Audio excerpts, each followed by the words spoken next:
Rain hammered the church bench where Eli sat, each drop a cold reminder of the door that had just slammed shut on his life.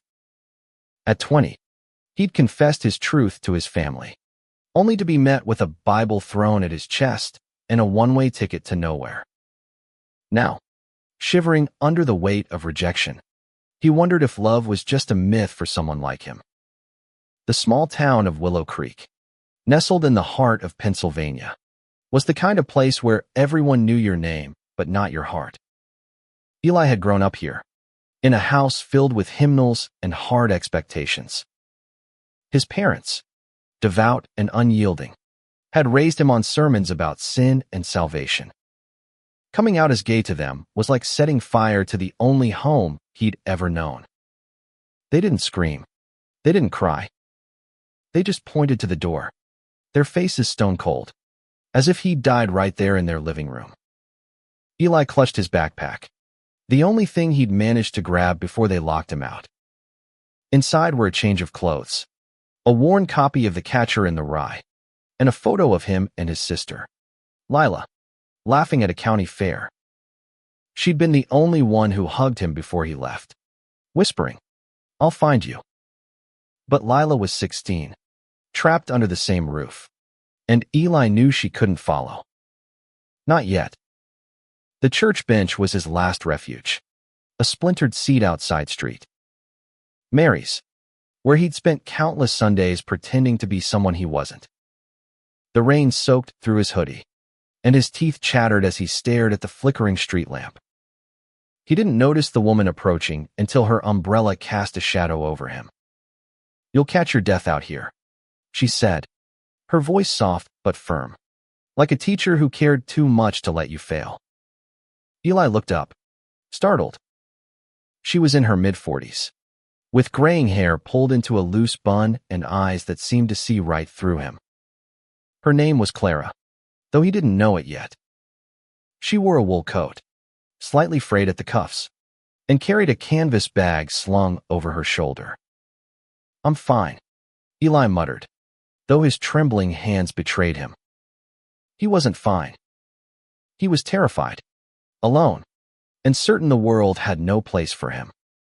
Clara didn't budge. "Nobody's fine sitting on a church bench in a storm. Come on. My house is just down the road. You can dry off. Get some food." Her tone wasn't pity-inge, it was practical, like she'd already decided he was worth saving. Eli hesitated. He'd heard stories of strangers with bad intentions, but something in Clara's steady gaze made him want to trust her. Maybe it was desperation, or maybe it was the way she didn't flinch at the rainbow patch on his backpack. "Why would you help me?" he asked, his voice barely above a whisper. Clara tilted her head, rain dripping from her umbrella. "Because I know what it's like to be left out in the cold." She didn't elaborate, but the weight in her words told him she wasn't just talking about the weather. Against his better judgment, Eli stood, his legs shaky from cold and fear. Clara led him down a quiet street lined with maple trees, their leaves a soggy carpet underfoot. Her house was a modest two-story with peeling blue paint and a porch light that flickered like it was on its last legs. Inside, it smelled of coffee and old books, and the warmth hit Eli like a wave. "Sit," Clara said, pointing to a worn couch. She disappeared into the kitchen, returning with a towel and a mug of tea. Eli wrapped his hands around the mug, letting the heat seep into his fingers. He didn't know how to thank her, so he just sat there, staring at the steam rising from the tea. Clara sat across from him in an armchair, her hands folded in her lap. "You don't have to tell me anything," she said. "But if you want to, I'm here." Eli's throat tightened. He hadn't planned to spill his story, but the words came anyway, tumbling out like the rain outside. He told her about his parents, the church, the way his father had called him an abomination. He told her about Lila, how she'd cried when he left. Clara listened, her face unreadable but her eyes soft, like she was holding his pain without trying to fix it. When he finished, she leaned forward. You're not an abomination, Eli. You're just you. And that's enough. Her words hit him harder than the Bible had. For the first time in hours, he felt like he could breathe. But he also felt the weight of a new question. What now? He had no money, no plan, no family. Just a stranger's couch and a mug of tea. Clara seemed to sense his turmoil. You can stay here tonight, she said. Tomorrow, we'll figure things out. One step at a time. Eli nodded, too tired to argue. As he lay on the couch that night, wrapped in a quilt that smelled faintly of lavender, he wondered if this was what hope felt like. It was fragile, unfamiliar, but it was there, flickering like the porch light outside. Clara didn't know it yet, but she'd just given him a lifeline. And in the days to come, he'd learn that she needed one too. The next morning, sunlight filtered through Clara's mismatched curtains, casting a warm glow across the living room. Eli woke to the smell of pancakes and the soft clatter of dishes. For a moment, he forgot where he was, expecting his mother's sharp voice calling him to church. Then it all came rushing back: the rain, the bench, Clara's umbrella. He sat up, rubbing sleep from his eyes. Clara was in the kitchen, flipping pancakes with a practiced hand. She wore a flannel shirt and jeans, her hair still in a loose bun. Morning, she said without turning. Hope you like blueberries. They're in everything around here. Eli managed a small smile. Yeah, sounds good. His stomach growled, reminding him he hadn't eaten since yesterday's stale gas station sandwich. He shuffled to the kitchen table, where a plate of pancakes waited, drizzled with syrup and studded with berries.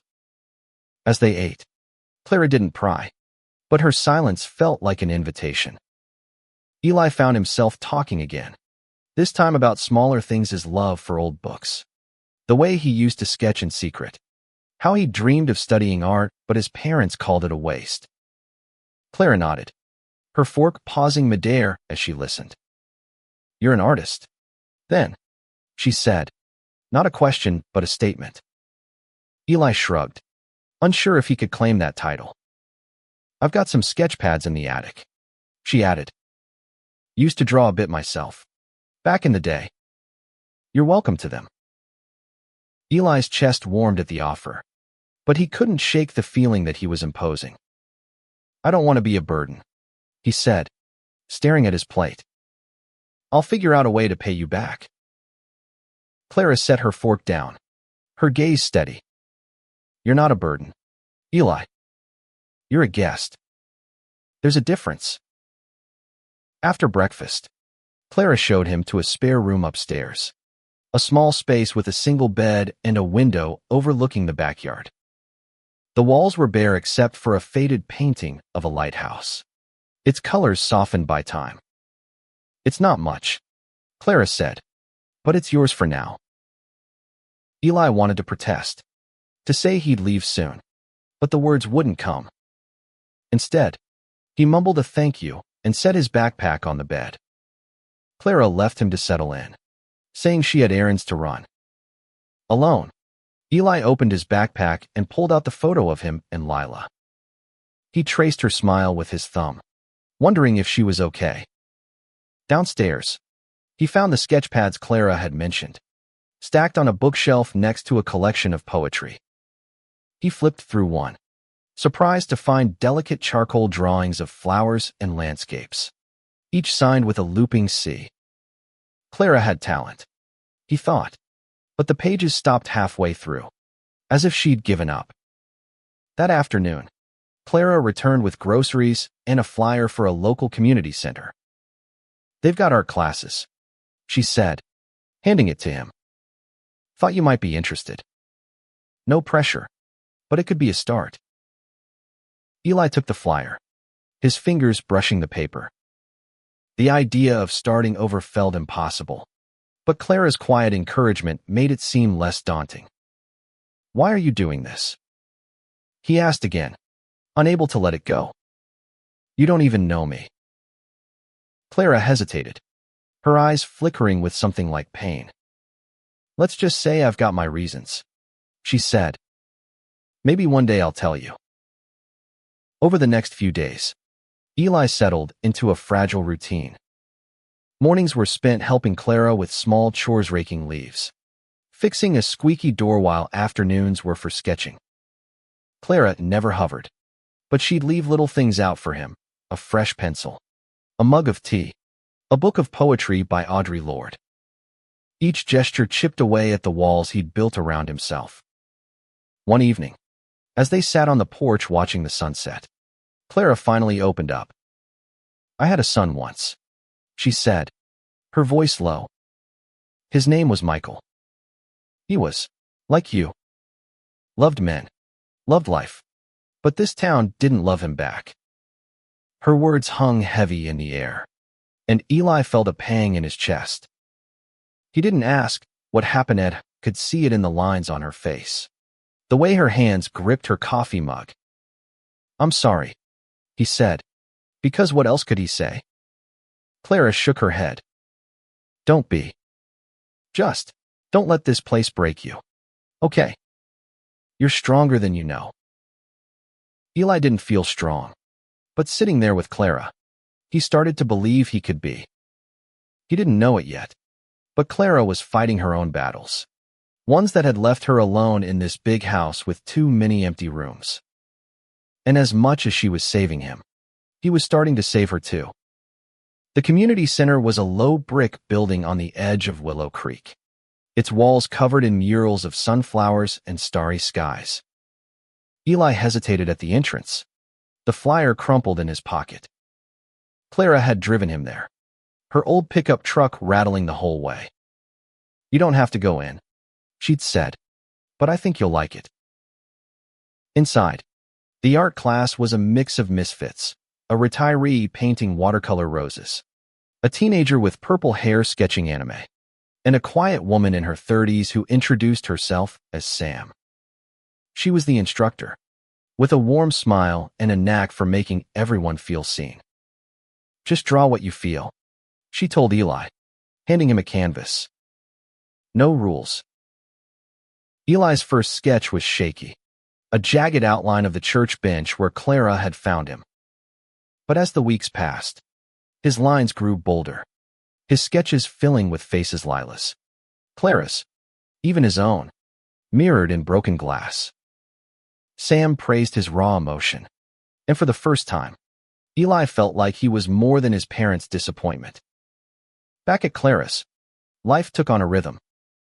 Eli helped with chores, and Clara shared stories of her past, her days as a nurse, her love for gardening, her son Michael who dreamed of being a musician. She didn't talk about how he died, but Eli pieced it together from the silences. Michael had been outed in high school, bullied until he broke. Clara blamed herself for not protecting him, for not leaving Willow Creek sooner. One night, Eli found a guitar in the attic, its strings dusty but intact. Was this Michael's? He asked, holding it up. Clara nodded, her eyes distant. He used to play for hours. Said it was the only way he could say what he felt. Eli strummed a chord, the sound wobbly but clear. Can I try it? He asked. Clara's face softened, and she showed him a few chords, her fingers moving with muscle memory. They sat there until midnight, fumbling through old folk songs, laughing when Eli's fingers slipped. It was the first time Eli had seen Clara laugh, really laugh, and it felt like a small miracle. But not everything was easy. Eli's phone buzzed one morning with a text from Lila. Dad's telling everyone you're dead. I'm so sorry. The words hit like a punch. He didn't reply, couldn't find the words. Instead, he went to the community center and poured his anger into a painting, dark swirls of red and black. A figure curled in on itself. Sam sat beside him, not saying anything, just letting him work through it. When he got home, Clara noticed his mood. You okay? she asked, setting a plate of spaghetti in front of him. Eli shook his head. My dad. He's telling people I'm gone. Like I never existed. Clara's jaw tightened. That's his shame, not yours. You're here, Eli. You're alive. Don't let him erase you. Her words were fierce, and Eli clung to them. He started to see Clara not just as a savior, but as a fighter. Someone who'd lost everything, but still found the strength to keep going. He wanted to be like that, to find his own fire. At the community center, Eli grew closer to Sam. She was a lesbian, out and proud, with a partner named Jess who sometimes stopped by with coffee. Sam's confidence was infectious, and Eli found himself opening up about his fears, his hopes, his crush on a boy from high school who'd never known he existed. Sam listened, then shared her own story coming out in a conservative family, finding love with Jess, building a life despite the odds. You'll find your people, Sam told him. It takes time, but they're out there. Eli wanted to believe her, but the ache for his family lingered. He wrote letters to Lila, slipping them into Clara's mailbox with no return address. He didn't know if she'd get them, but it was the only way he could hold on to her. Each letter was a sketch of his new life. Clara's pancakes, the guitar, the way Sam's class made him feel like he could be someone. One evening, Clara handed him a flyer for an open mic night at the community center. You should play, she said. Michael would have loved it. Eli's stomach twisted. I'm not good enough. You're good enough for you, Clara said. That's what matters. The idea terrified him, but it also sparked something. Maybe he could do this not just for himself, but for Clara, for Michael, for the boy he used to be. As he practiced the guitar, his fingers stumbling over chords, he felt a flicker of purpose. It wasn't much, but it was enough to keep him going. Open mic night loomed like a storm cloud. Eli spent days practicing, his fingers raw from the guitar strings. Clara sat with him each evening, humming along, her presence steadying him. She didn't push, but her quiet faith in him was louder than any pep talk. The song he'd chosen was one of Michael's favorites, a folk tune about finding home. It felt right, like a bridge between their stories. The community center was packed that night, fairy lights strung across the ceiling, casting a warm glow over folding chairs. Eli's hands shook as he waited backstage, watching Sam adjust the microphone. She caught his eye and gave him a thumbs up, her smile a lifeline.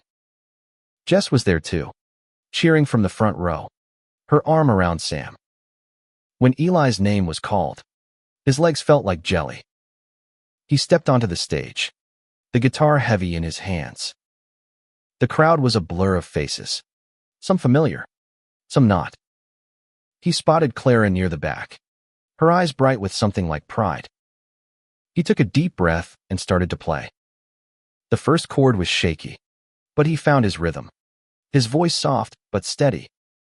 The lyrics spoke of wandering, of loss, of finding light in the dark. As he sang, he thought of Lila, of Clara, of the church bench where his old life ended and this new one began.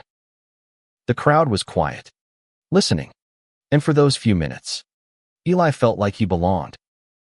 When he finished, the applause was warm, not thunderous, but it didn't need to be.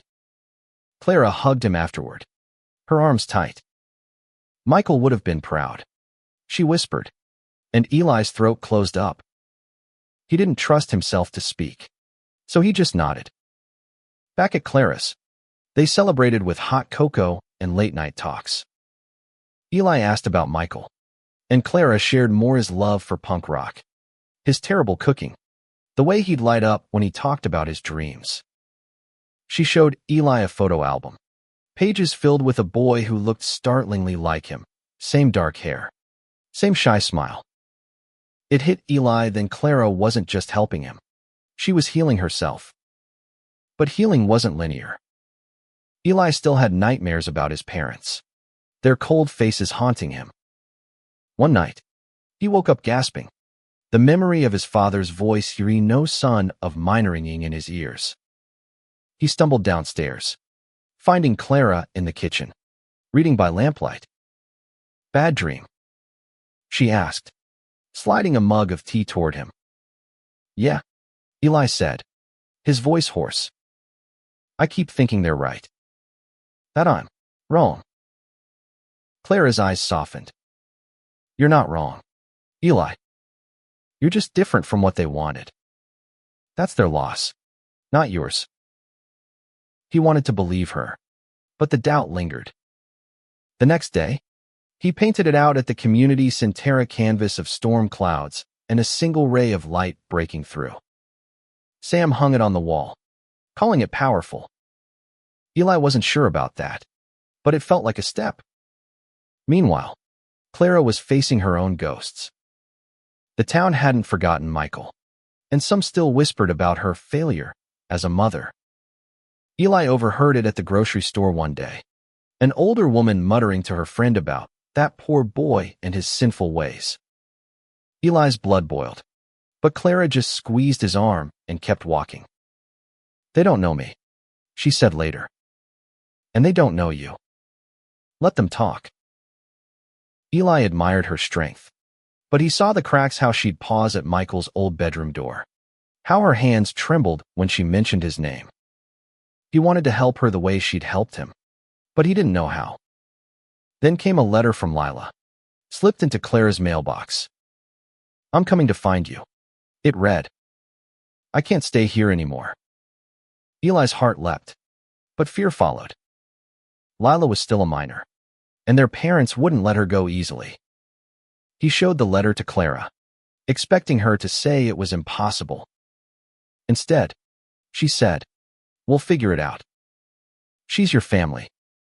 We don't leave family behind." Eli stared at her, overwhelmed. Clara wasn't just giving him a home, she was building one for both of them, and maybe for Lila too. The weight of that trust made him want to be better, to be worthy of it. As they sat down to plan, Eli realized something. He wasn't just surviving anymore. He was fighting for a life worth living. Planning for Lila's arrival felt like plotting a heist. Eli and Clara pored over maps and bus schedules, their kitchen table a mess of papers and coffee mugs. Lila's letter said she'd sneak out during a church event, catching a late-night bus to Willow Creek. The risk was huge. Her parents could call the police, claim she was a runaway, but Eli couldn't leave her trapped in that house. Clara was all in, her practicality a steady anchor. "We'll get her here safely," she said, marking a bus stop on the map. "Then we'll deal with the fallout." Her resolve reminded Eli of a general preparing for battle, but her eyes betrayed her fear. She'd lost Michael to this town's cruelty. She wouldn't lose another kid. Eli spent his days at the community center, sketching to keep his nerves at bay. Sam noticed his distraction and pulled him aside. "You're carrying something heavy," she said. "Want to talk?" He told her about Lila, about the plan. Sam didn't hesitate. "Jess and I can help. We've got a spare room if you need it." Her offer stunned Eli. People kept showing up for him, proving the world wasn't as cold as he'd thought. The night Lila was due to arrive, Eli and Clara waited at the bus stop, the air thick with late autumn chill. Eli's heart pounded as headlights appeared, the bus screeching to a stop. Lila stepped off, her face pale but fierce, a backpack slung over her shoulder. She ran to Eli, throwing her arms around him, and he held her tight, tears stinging his eyes. "You're here," he whispered, his voice breaking. "I couldn't stay," Lila said, her voice muffled against his jacket. "They're worse without you." Clara stepped forward, offering Lila a warm smile. "Let's get you home," she said, and the word home felt real for the first time. They drove back in silence, Lila clutching Eli's hand like she was afraid he'd vanish. At Clara's, Lila devoured a plate of leftovers, her eyes darting around the cozy house. She was 16, all sharp edges and quiet defiance, her dark hair cut short in a way their parents would have hated. Eli saw himself in her the same fear, the same need to be seen. Clara gave Lila the spare room, promising to figure out the legal side of things. "You're safe here," she told Lila, and Eli saw his sister's shoulders relax, just a little. That night, as Lila slept, Eli and Clara sat on the porch, the stars bright above them. "She's like you," Clara said. "Stronger than she knows." Eli nodded, but worry gnawed at him. What if they come for her? What if they take her back? Clara's jaw set. "They'll have to go through me first." The next day, Eli took Lila to the community center. Sam and Jess welcomed her like family, and Lila's eyes lit up at the murals. She'd always loved art too, though she'd hidden it from their parents. Sam handed her a sketch pad, and soon Lila was drawing beside Eli, their pencils moving in sync. But trouble wasn't far behind. A week later, a police car pulled up outside Clara's house. Eli's heart sank as he saw his father step out, his face a mask of righteous anger. Clara met him at the door, her stance unyielding. "You can't take her," Clara said. "She's not going back to a place that hurts her." "She's my daughter," Eli's father spat. "You've got no right." Eli stepped forward, his voice shaking but firm. "You threw me out. You don't get to decide who's family anymore." The officer looked uncomfortable, caught between protocol and the raw emotion in front of him. Clara handed him a folder papers she'd prepared with a lawyer friend, outlining Lila's situation and her right to safety. The officer skimmed them, then turned to Eli's father. "We'll need to review this. For now, she stays." Eli's father left, his threats echoing in the air. Lila clung to Eli, sobbing, and Clara wrapped them both in a hug. "We're okay," she said, her voice steady. "We're going to be okay." Eli wasn't sure he believed it, but with Clara and Lila beside him, he felt a spark of courage. They were a family now, makeshift but real, and he'd fight to keep it that way. The threat of Eli's father lingered like a storm on the horizon. Clara contacted her lawyer friend, Karen, who specialized in family law. Karen was a no-nonsense woman in her 50s, with a sharp mind and a soft spot for kids like Eli and Lila. She warned them that their parents could file for custody, but Lila's age and clear desire to stay gave them a strong case. "Document everything," Karen said. "Every threat, every call. And keep Lila safe." Eli and Lila leaned on each other, their bond a lifeline. Lila started attending the community center, her sketches growing bolder, filled with vibrant colors their parents would have called sinful. Eli watched her come alive, but he saw the fear in her eyes whenever a car slowed outside Clara's house. He felt it too, the dread that their past could snatch this fragile happiness away. Clara, meanwhile, was a rock, but Eli noticed her quieter moments. She'd stare at Michael's photo album, her fingers tracing his face. One evening, Eli found her in the backyard, tending her garden under the moonlight. "You okay?" he asked, sitting beside her. She sighed, pulling a weed from the soil. "I miss him. Helping you and Lila. It's like getting a piece of him back. But it hurts too." Eli reached for her hand, surprising himself. "You're not alone anymore," he said. "We're here." Clara squeezed his hand, her eyes glistening. "I know. And I'm grateful." Life settled into a tense rhythm. Eli kept up with his art, his paintings now a mix of pain and hope, stormy skies with bursts of light, faces half hidden but reaching out. Sam entered one in a local art show. And to Eli's shock, it won second place. The prize was small, just a certificate and $50, but it felt like a promise. He gave the money to Clara, insisting it was for groceries.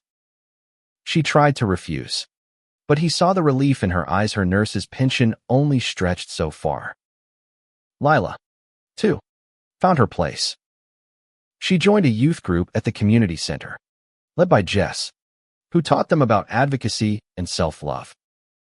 Lila's first meeting was quiet, but by the third, she was speaking up, her voice stronger each time. Eli felt a swell of pride, but also Apongha was supposed to protect her, not the other way around. Then came the court summons. Eli's parents were fighting for Lila, claiming Clara was unfit. The news hit like a brick. Eli and Lila stayed up late, whispering fears in the dark. What if they win? Lila asked, her voice small. They won't, Eli said, more certain than he felt. Clara's got us. We've got each other. The court date was set for a month out, giving them time to prepare. Karen coached them on what to say, how to present their case. Clara cleaned the house obsessively, as if a spotless kitchen could prove her worth. Eli and Lila helped, painting the porch and fixing the fence, making the house a home that no judge could deny. The community center rallied too. Sam and Jess organized a fundraiser to cover legal fees, and the misfits from art class showed up with baked goods and donations. Eli played the guitar at the event, his voice stronger now, singing about resilience. Lila joined him for a duet, her voice shaky but clear, and the crowd cheered them on. Clara watched from the sidelines, her smile bittersweet. As the court date loomed, Eli found himself sketching Clara more often, her hands in the garden, her eyes when she laughed. He wanted to capture her strength, her kindness, the way she'd become his anchor. One night, he showed her the sketch, his cheeks burning with nerves. It's beautiful, Clara said, her voice thick. You see me better than I see myself. Eli hugged her, the first time he'd initiated it. You saved me, he said. And Lila, you're our family. Clara's eyes welled up. You're mine too. The night before the hearing, they sat together, Eli, Lila, and Clara, eating pancakes and planning for the fight ahead. The fear was there, but so was something stronger, love, fierce and unyielding, binding them together against whatever came next. The courtroom was a sterile box of wood paneling and fluorescent lights, nothing like the warm chaos of Clara's house. Eli sat beside Lila, their hands clasped under the table, while Clara sat straight-backed, her face calm but her eyes fierce. Karen stood ready, her briefcase stuffed with evidence letters from Sam and Jess, Lila's sketches, even Eli's art show certificate. Across the room, Eli's parents sat like statues, their lawyer whispering in low tones. The judge, a gray-haired woman with sharp eyes, called the hearing to order. Eli's father spoke first, his voice dripping with righteousness. He painted Clara as a reckless widow, unfit to care for Lila, and Eli as a lost cause who'd corrupted his sister. Each word was a knife, but Eli held Lila's hand tighter, refusing to let them win. Karen countered with facts, Lila's happiness, her grades improving at the community center's tutoring program, the safe home Clara provided. She called Sam as a witness, who spoke of Lila's growth, her voice steady and proud. Jess testified too, her passion for the youth group clear. The judge listened, her face unreadable. Then Lila took the stand. Eli's heart pounded as she spoke, her voice small but clear. My parents don't see me, she said. They want me to be someone I'm not. Clara lets me be me. So does Eli. She looked at them, her eyes shining, and Eli felt a surge of pride. Clara was next, her voice steady as she described finding Eli, taking in Lila, building a home. "I lost my son to hate," she said. "I won't lose these kids too." The courtroom was silent, the weight of her words settling over everyone. Eli's mother tried to speak, but her voice cracked, and she sat down without finishing. Eli saw something in her eyes: regret, maybe, or shame. His father's face stayed hard, unyielding. The judge adjourned for deliberation, and the wait was agony. Eli, Lila, and Clara sat in a diner across the street, picking at fries no one wanted to eat. "Whatever happens," Clara said, "we're together. That's what matters." When they returned, the judge's ruling was clear: Lila could stay with Clara, pending a review in 6 months. Eli's parents had no grounds to force her back, not when she was thriving. Lila sobbed into Eli's shoulder, and Clara's eyes glistened with relief. Eli felt like he could breathe again, but the victory was bittersweet. His parents left without a word, their backs turned on him for good. Back at Clara's, they celebrated quietly, with pizza and music. Lila danced around the living room, her laughter filling the house. Eli played the guitar, and Clara joined in, her voice soft but sure. For the first time, Eli felt like they were a family, not just survivors. But the fight wasn't over. Eli's parents sent letters, demanding Lila's return, accusing Clara of brainwashing. Karen handled them, but the stress wore on Clara.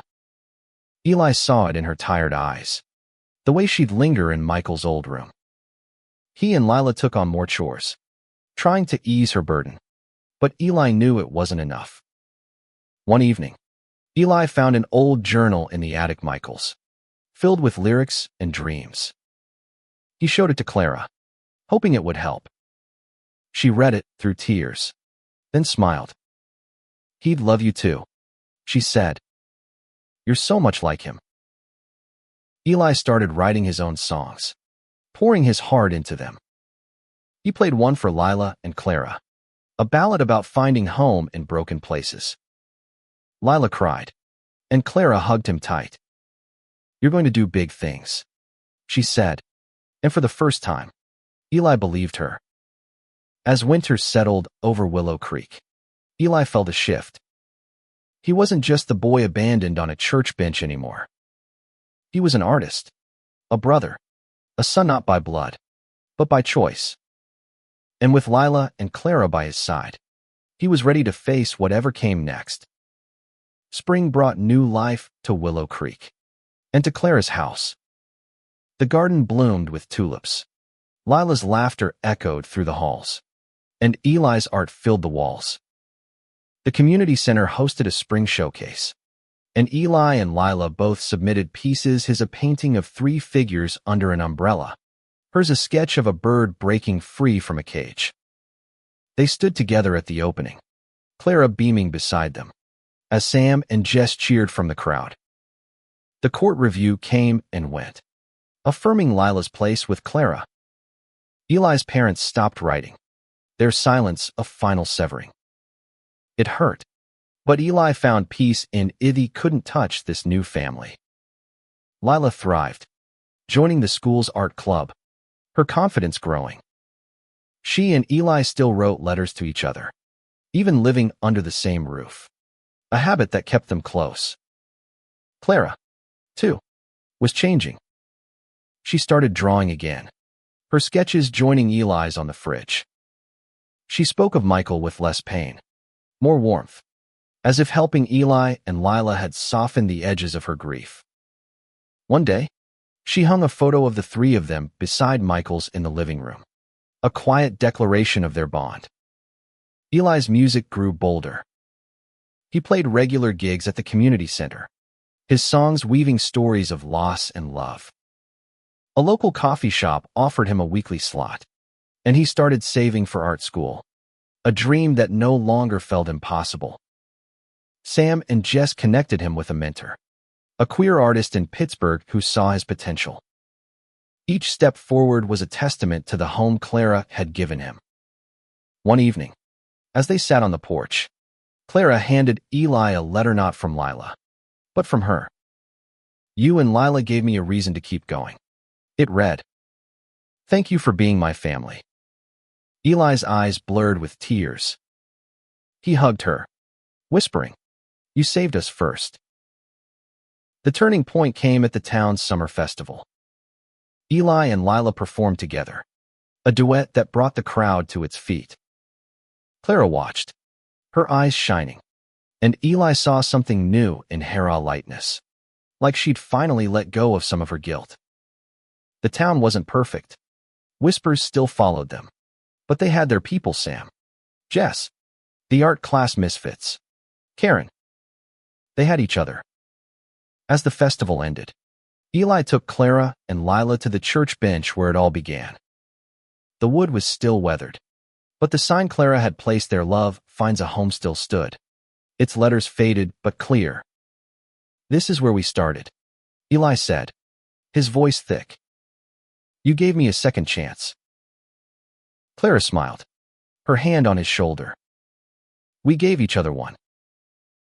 Lila linked arms with them, her grin wide. "To new beginnings," she said, and they echoed her, their voices blending under the summer stars. Eli looked at the bench, at the family beside him, and felt a truth settle in his bones. Love wasn't a myth. It was real, hard-won, and worth every fight. He'd been abandoned here, but he'd been found too, not just by Clara, but by himself. And as they walked back to the house that was now home, Eli knew they'd carry each other forward, no matter what came next.